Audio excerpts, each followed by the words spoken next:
Good morning and good afternoon. Welcome to this webinar, Be Informed webinar, exploring the workbench about the topics which we released in the spring 2024 release.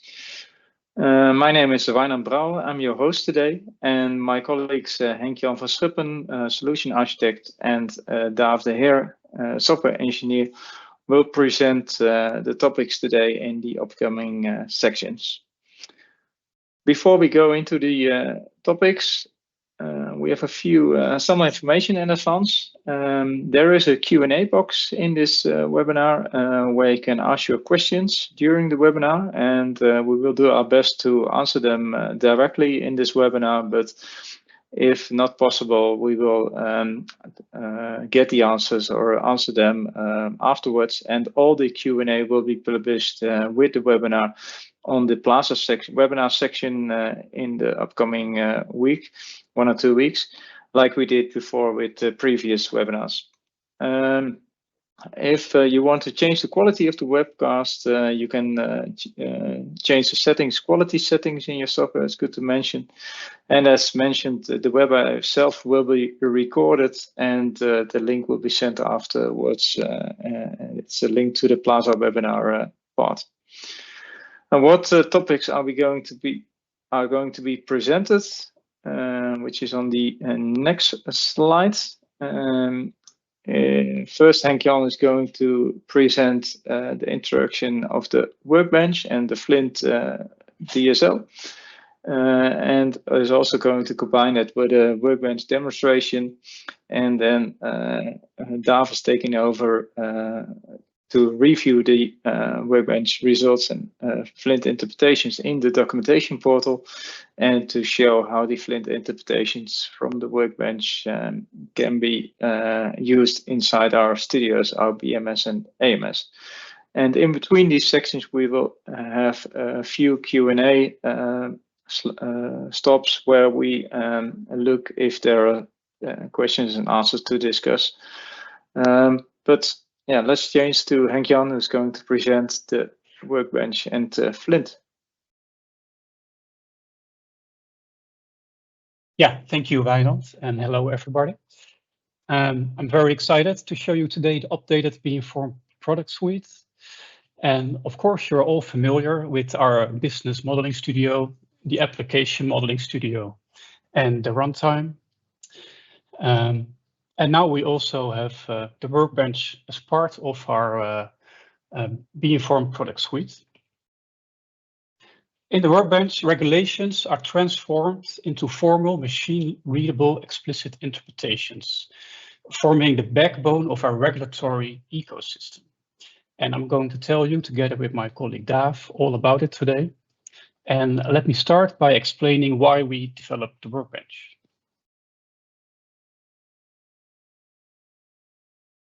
Until now, we couldn't quite capture the intermediate stage between the publication of new regulations and their interpretation in applications, for example, how we do our modeling in studios. The stage where knowledge workers study, discuss, and collaborate on the explicit interpretations of sources of norms. This stage often functions as a black box. How can we support, let alone structure and capture, such diverse and unstructured thought processes? How can we validate and trace compliance when this hazy process stands between new regulations and their implementation? We designed the workbench exactly for this purpose. It supports the creation and management of explicit interpretations of regulations by providing an environment in which knowledge workers, such as legal analysts, domain experts, or what we call them norm engineers, can study and discuss these normative sources and create a common understanding on these explicit interpretations. When putting the workbench in perspective of the familiar Be Informed products, it looks like this. It starts off on the left side, where norm engineers can import normative texts, such as regulations. And within the workbench, it is now possible to annotate and interpret these sources and create a model out of this. This model can be reviewed and published as something we call a bundle. I will zoom in on the features of the Workbench in the next slide and in the demonstration. But what is for now relevant is that these models can be exported from the Workbench. And these bundles contain the annotated and interpreted regulations, thus the explicit knowledge related to the source. The general format of the bundle supports the ease of exchange within the ecosystem. And to support the sharing and reuse of interpretations and the models, these bundles are standardized. The frame bundle contains the annotations regarding the source text, the normative models based on these texts, and as part of the normative models, also a controlled vocabulary. Then the source bundle contains the relevant version source text. And this bundle can then be imported into the Be-Informed studios and have them become available there. The interpretations are captured in executable models, just like we are familiar with, and then further developed into working services and applications. Now, I will zoom a little bit more into the features of the Workbench.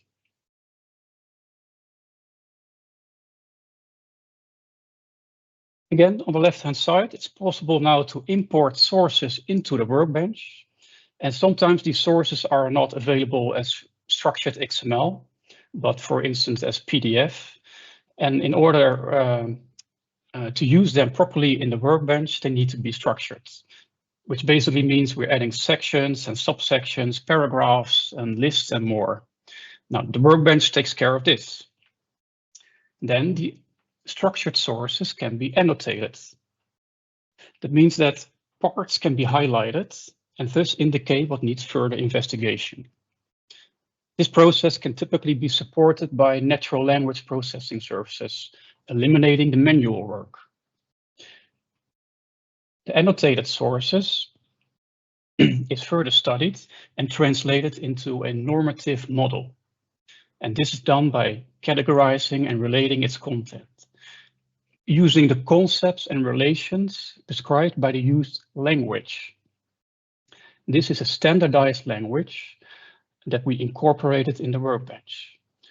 For now, this language is FLINT. FLINT is an open source language to capture norms in a way that makes it understandable to humans, but is also suitable for automatic reasoning by machines. And I will tell you more about languages and FLINT a little bit later. But for now, the resulting normative model can be published as a version bundle containing the usable knowledge to a source pertaining to a source of norms.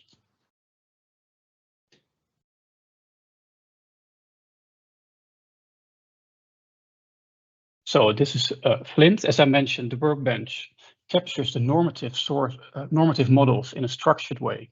But in order to do so, there must be a structured language. This is what we call the domain-specific language, or DSL. The Workbench currently supports FLINT as a DSL, with new DSLs expected to be introduced in the future updates of the Workbench. FLINT stands for Formal Language for the Interpretation of Normative Theories, has been in development at Amsterdam University and TNO Research from around 2014. The FLINT language consists of 3 frames. The act frames describe normative action, which is performed by a certain actor and will result in normative change. Duty frames, which describe a duty or obligation, and fact frames that are used to make detailed statements on the precondition of an act.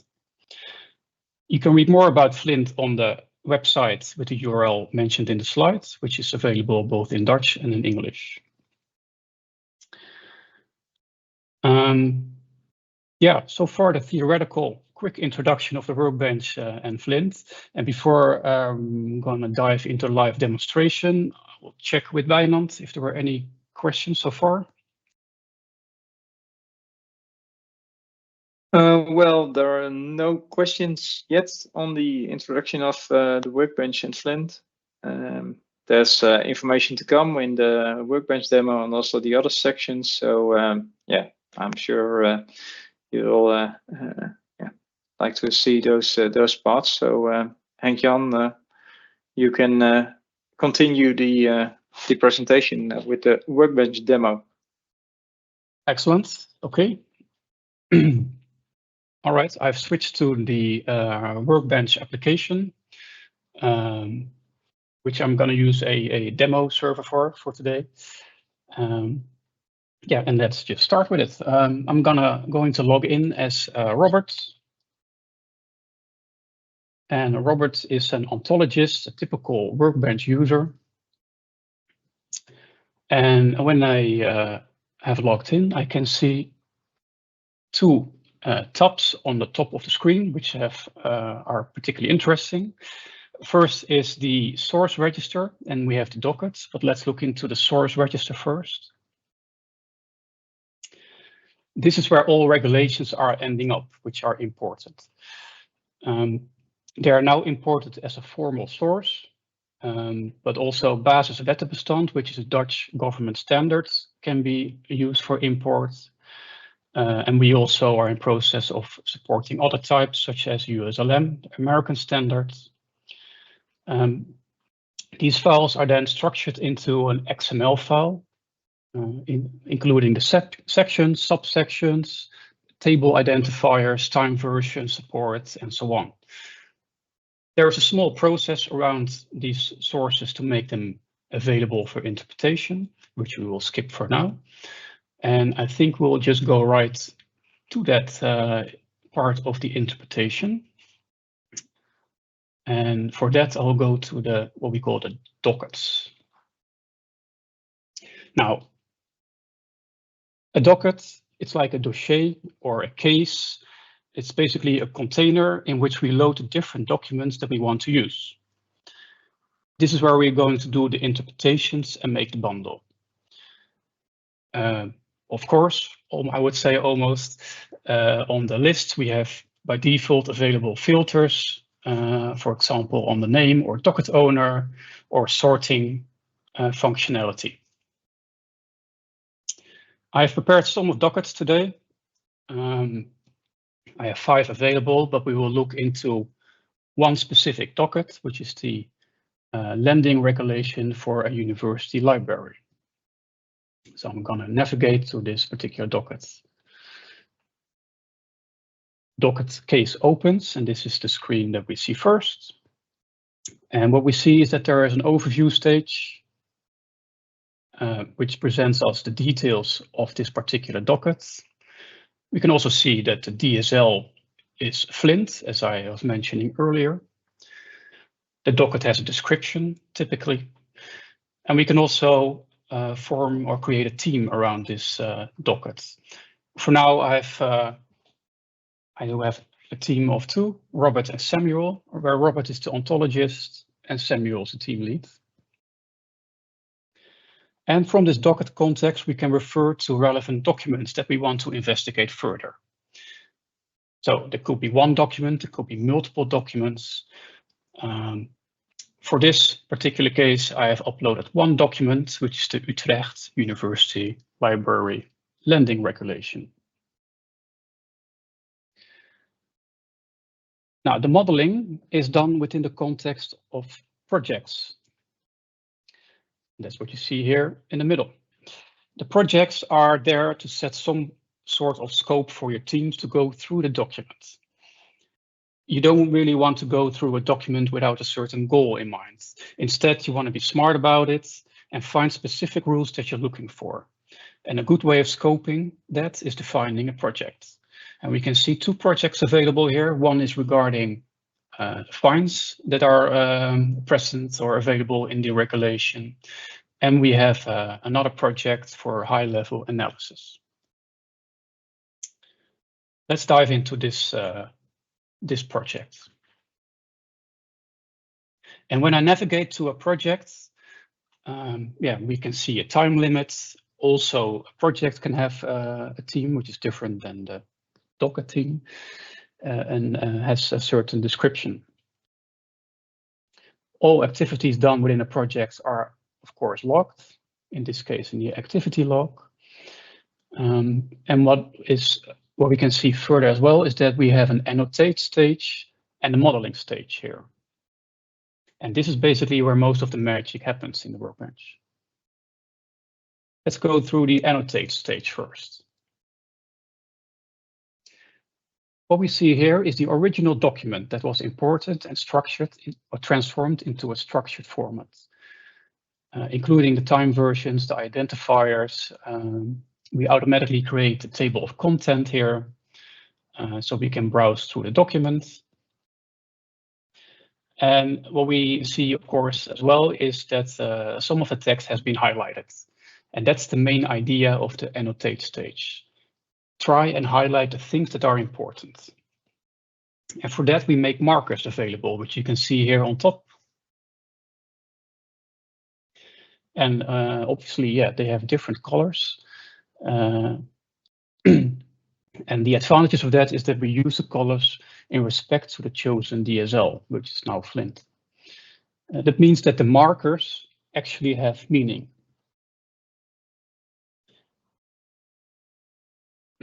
So instead of just using green as a green color, we can say, well, the green as actually stands for an agent, and whereas the red one stands for a fact, and so on. And there are indeed FLINT-related terms here. The agent is from FLINT, and the act and the fact, and also duty, objects. They are all part of the FLINT language. When we see go through the text, we can see that some of these have already been marked. So I can see that the Utrecht University Library is marked green, so it has been identified as an agent. And when I scroll down, I can see other colors as well. The Utrecht University students, which is another agent.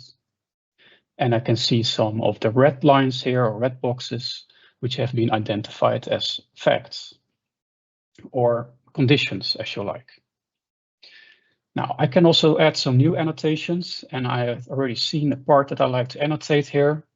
This is about the registration and library card.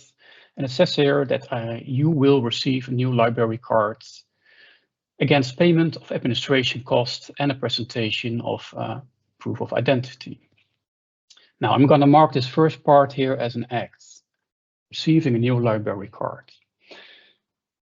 And then indeed, when I read further, I can see that there's two conditions on the line, which are the payment of the administration costs, which I turn into a fact here, and the presentation of a valid proof of identity, also a fact.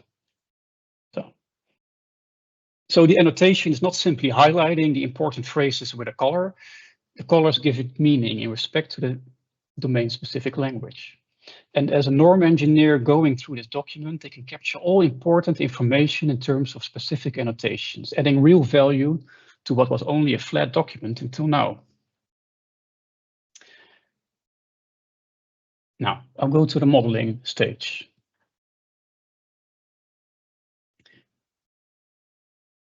Now we can fill in more details here. And what we see here is that the screen has changed, obviously. The document has a less important place in the screen. It's moved to the left-hand side. In the middle of the screen, there is some modeling space for us.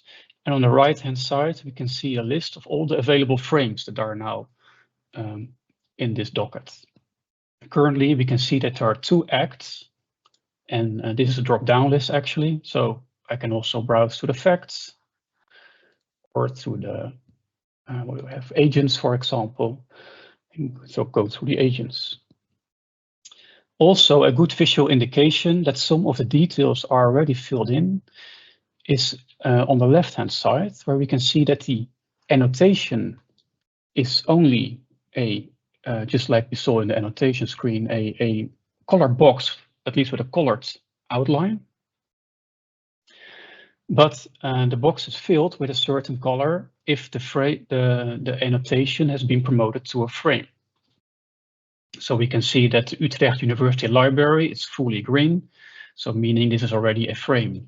I can click on it and the frame opens in the middle, giving me some context. And when I click further, I can even see more details about this frame. For example, explanation or validity. There is a history conversation that we keep per frame, and also the link to the source. Where was it annotated in the source? Creating that full transparency and traceability. This stage is also where new connections are made. So let's take the example I just started off with the annotation. And I will can simply do that, and it's actually quite fun by clicking and dragging it here into the middle of the box. The Workbench sees or recognizes this as a part that was annotated and understands that I want to make a frame out of it. It also pre-fills the name for me, and because I have made the annotation as an act, the Workbench already suggests for me, you probably want to make an act frame out of this. I do indeed, so let's create that frame. And we have now our first today at least, the extra act frame that we created. Now, the FLINT language prescribes that an act frame has certain properties.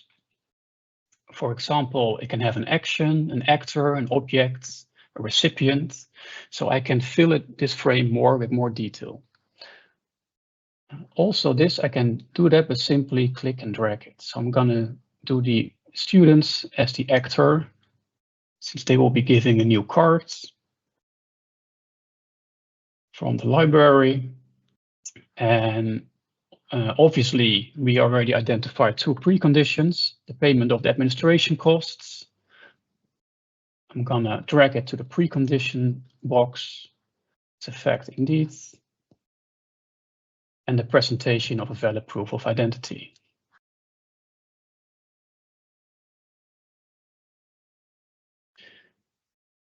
Now, again, I could add more explanation for my coworkers. I could add validity, a conversation, a new frame created. Probably want to make it more useful, this conversation, but for demo purposes, this is how it works. So this is what we do here in the modeling stage. We fill in forms, but in the background, we're actually making connections between all these rules. All the pieces of information from the document are now becoming connected. And that is what the Workbench does for us, turning a dumb document into a structured data, into a structured model that we can use in our engines down.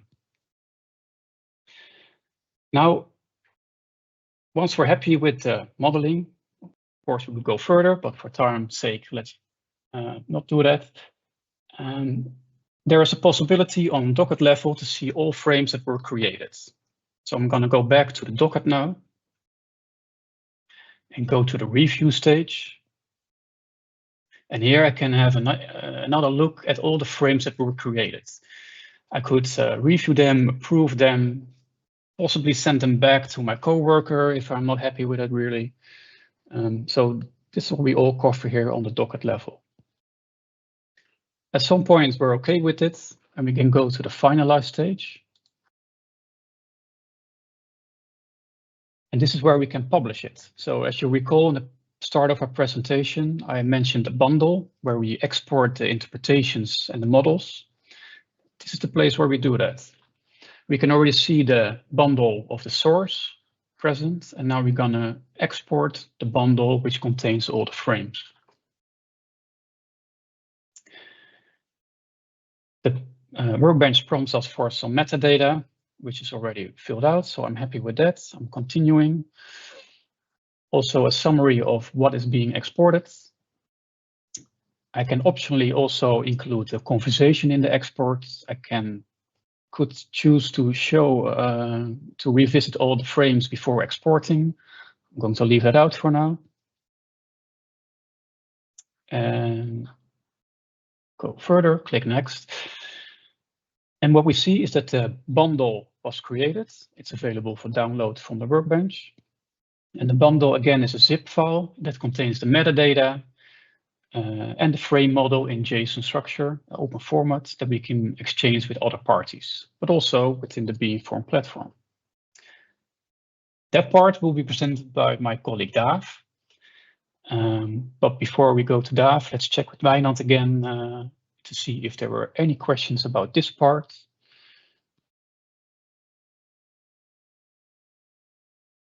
Yes, for sure.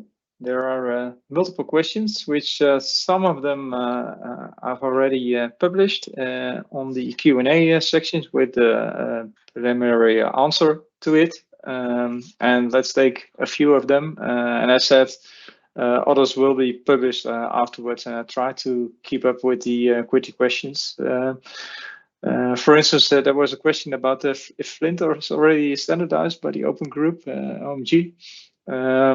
Not yet, as far as I know, and we're working hard with our partners and other users to also make them aware of such applications and usage of FLINT, and so there's more information to come, but that's the current status. And for instance, is it possible to set remarks and have discussions and give feedback in the environment? That's really a strong point and a key feature of as well the Workbench as the documentation portal, which is going to be shown.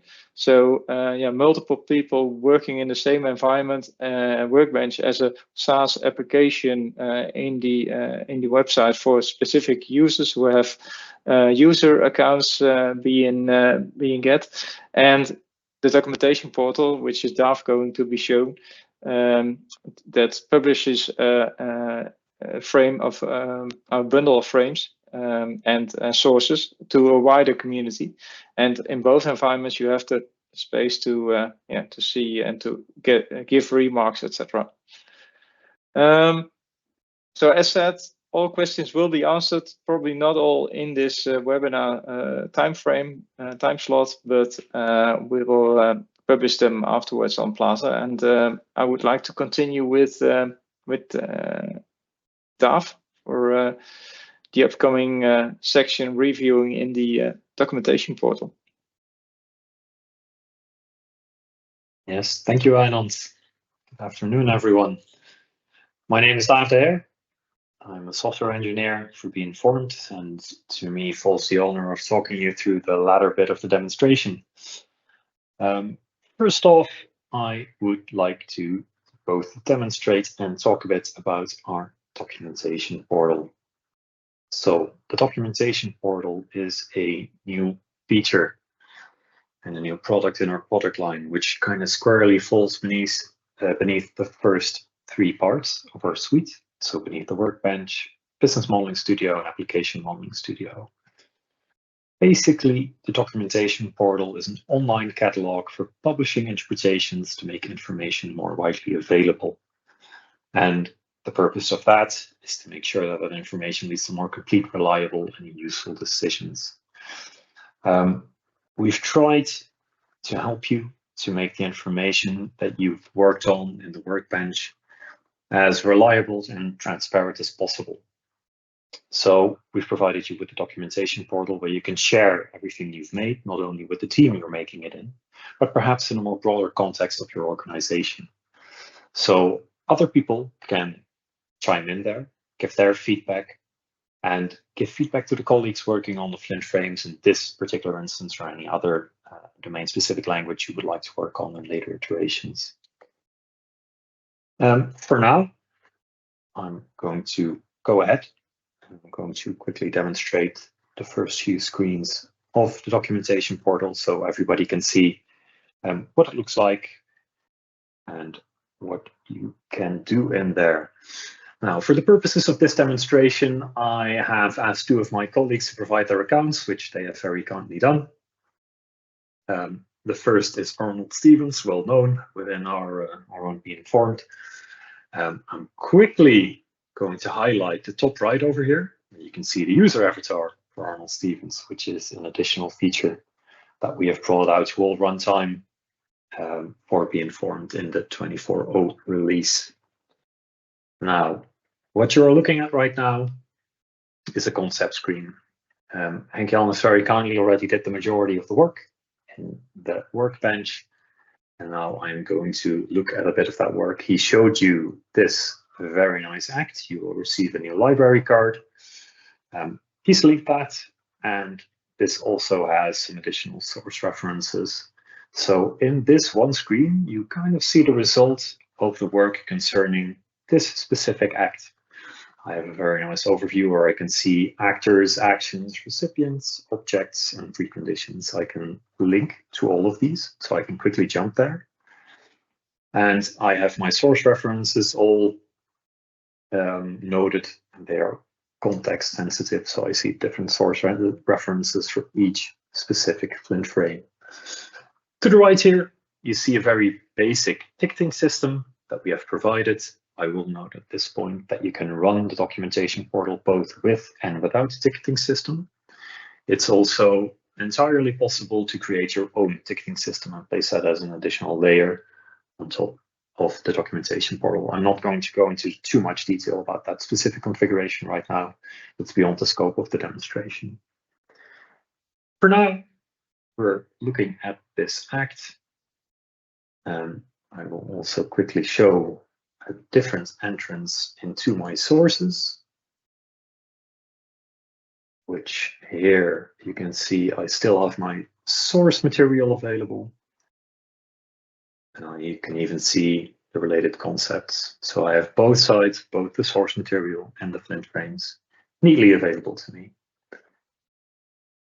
To click back to receive a new library card, I'm going to demonstrate the ticketing. So I am going to create a new ticket as Arnold.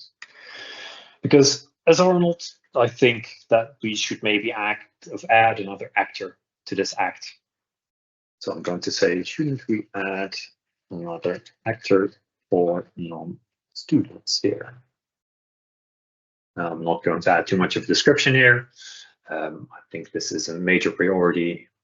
I'm going to add something at least. Staffers, perhaps. I'm going to click finish. Now you can see this ticket has been added here. Click there, and I can see my ticketing screen. This gives me an overview of the specific ticket I've just made. I can see the basic information of the ticket. I could navigate to the concept to which the ticket belongs. So I can click between the two. I have a summary of the ticket, including a description, documents or messages that may have been posted here, and the history of the events performed on this specific ticket. For now, I'm going to ask my colleague Astrid Williams to review this. And cheeky as I am, already ascertained Astrid's login accounts. So I'm quickly going to log in as Astrid. And instead of going through all of these concepts, I don't know where the ticket specifically was made. I'm going to go to my assigned tickets. Remember, I just assigned the ticket to Astrid. Here I see a very nice screen. I'm going to click on that. And here I can see the ticket as well. So I could navigate to the concept, read what I want to read, to finally either create a message on the ticket, or in this instance, I'm going to close the ticket. I'm going to say, no, for now, the way this is handled is fine. I'm going to leave it at that. We can immediately see the indicator here, expiration date. It's all gone. It's no longer relevant, seeing as this ticket has closed. Basically, with this, I have concluded the short demonstration of the documentation portal. So I'm going to go to Wijnand. Oh, sorry. I'm not going to go to Wijnand. I'm going to discuss the setup of the documentation portal a little bit. So if you want to have the documentation portal set up, I will inform you that the documentation portal uses Docker, which makes it incredibly easy to have this set up, at least in the basic level. There is some configuration you will have to do, including you will have to set a bundles location and a valid license. Both are incredibly easy to do. And like I said before, the documentation portal can be run with or without ticketing. And the ticketing system basically allows you to collect the feedback and discuss that. For any other really more in-depth information, I'm going to refer you to the Plaza Workbench reference guide, which we've updated, of course. Having said that, I believe now it is time to go to Einond to check if there are any questions. Yes, there are. And as you were speaking, I was trying to keep up and publish them all and include some answers. As said in the previous Q&A, I published some of them. And the example Henk-Jan shown, there was a question, in-depth question about when do you choose effect and an act, and it's discussable whether to use effect and act. Yeah, indeed, FLINT and the interpretation and the usage of effects and acts, and it's for sure an iterative process which you have to discuss with your colleagues and come up how to do that, and there's knowledge involved in that. So you can discuss that, and I'm sure that's also one of the benefits of the Workbench, that you can make it more explicit how to come to an formal interpretation of such sources. And there was a question about whether the annotation stage on the dragging and annotating the parts of the documents can be better and more automated and recognized by patterns, which you probably have recognized easier, or use AI-related software. We're really discussing that with partners, with other software vendors, and we see and we've made up the architecture like that this should be possible in the future, and also working on to see if this if we can bring this as features in the future. Other questions which are not answered yet, like can you further automate the monitoring of versioning of sources, etc.? There's the informed software behind the Workbench, the AMS functionality. So we're continuously extending that, and also looking at how can you keep up with the sources that are published, and how do you want to versionize it in your Workbench. And if you have further wishes to that, you can come in contact with your Be Informed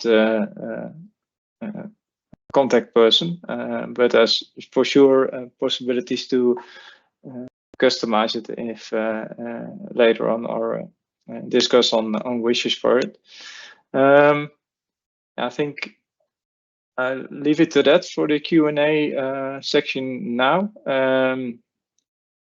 and I will continue in the upcoming section, after the upcoming section, and analyze the questions which are included there. Daf, can you continue? Yeah, thank you for your responses, Wijnand, for passing it over. All right. Now, we've had a look at the documentation portal. So far, new products. Of course, all of these products have to be added and have to be functional in the old product suite as well. So we're going to take a look at the FLINT interpretations and basically bundle interpretations in the studios. To click over. And once again, as a refresher, this is our ecosystem, the Workbench in the front to import the sources. And then from the Workbench, we extract a bundle, and those bundles can now be imported to both the Business Modeling Studio and the Application Modeling Studio. Eventually, the results of that being used in the server for the application runtime.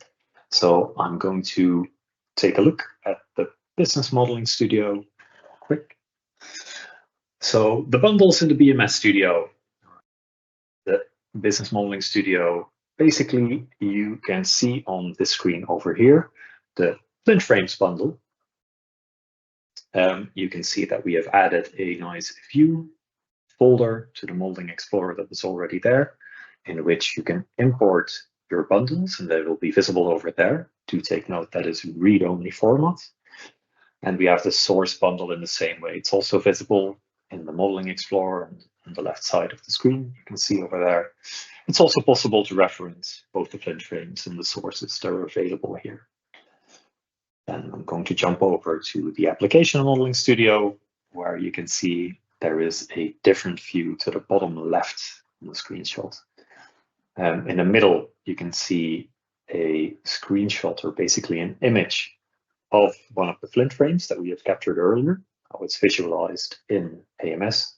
For people who are well acquainted with knowledge models and working with them, I think this is nothing new. You can also see both the source and the Flint frame is available to be referenced from any of the projects there, as long as the projects are allowed access to the bundles, which you can configure yourself through the project settings as before. Once again, on the bottom right, you can see the source bundle. It's possible to link to the sources that are provided in the Flint frame from any location where you would be able to link to formal source content before. Once again, take note, anything you import here from a bundle is read-only. So, providing those bundles, both VMS and AMS, how do you do that? Well, the studios both now come with their own default bundles location, which is located in the studio installation directory. You could place the bundles over there on your file system.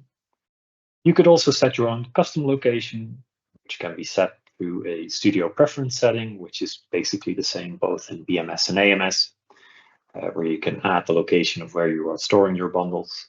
And we have provided a reload bundles button, which basically actively loads the bundles into the studios, visualizing them and making those resources available to the rest of your environment.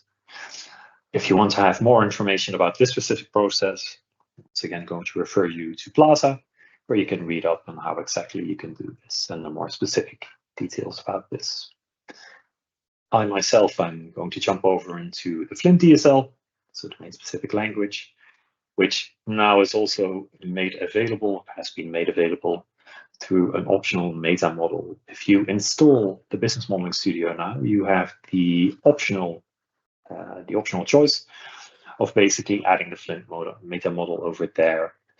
Once you do, it's available for DSL as DSL for usage in VMS. You can see that on the screenshot on the bottom right of my screen right now. You have access to all of the acts, actions, agents, duty, facts, and objects and their relations, respectively. If you want to use that specific meta model for your knowledge models in AMS, you can export the meta model from from VMS to AMS. It's exported through either the library or bibliotheek in Dutch. And in AMS, the knowledge model is retrieved via its newly introduced knowledge model type identifier, of which all of the other present knowledge model types have been provided one as well. Then, to take it home to what I think most people here know, like I said, it is possible to reference Flint interpretation frames in the studio. So what you're looking at here is basically a knowledge model eligible to receive library card, which I have modeled in one of my projects. And for this specific decision, I have made two links to concepts, Flint frame concepts, that are available in my bundle. So if I want to decide if somebody is eligible to receive a library card, I want them, once again, to have a presentation of valid proof of identification, and I want them to have paid administration costs, both of which I'm going to refer to in my bundle. And this eventually leads to this runtime behavior of this form. You can see both of these questions being asked. I can happily say that, yes, I've paid my dues. And also, I do have a valid proof of identity, which leads to the decision result that I am eligible to receive a library card, nicely tying up everything we've done before into basically the strength of Be Informed platform suite. That also brings me to the end of my story, which can take it over to Wijnand, see if he has any more questions that he would like to answer right now. Yes, I just published another one, and that's quite interesting. It's about the bundle usage in our ecosystem, and the question whether you also can transfer BMS like business design model information via bundles in AMS, and that's not yet part of the release of the platform yet. But that's one of the first upcoming features which we're currently working on.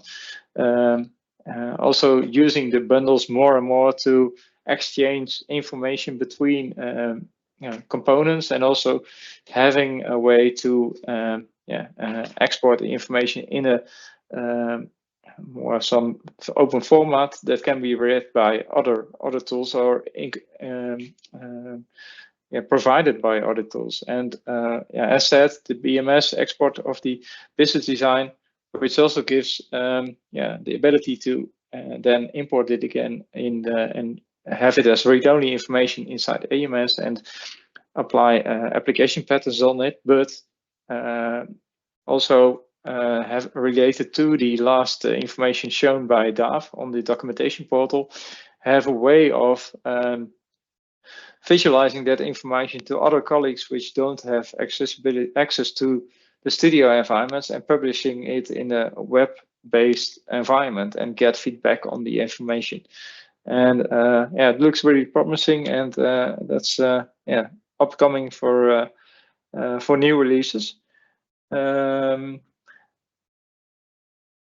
Like as said, we will work out the final versions of the Q&A, of the questions and answers, and wrap it up with the webinar recording of this workbench and other functionality which is shown, and publish that on Plaza.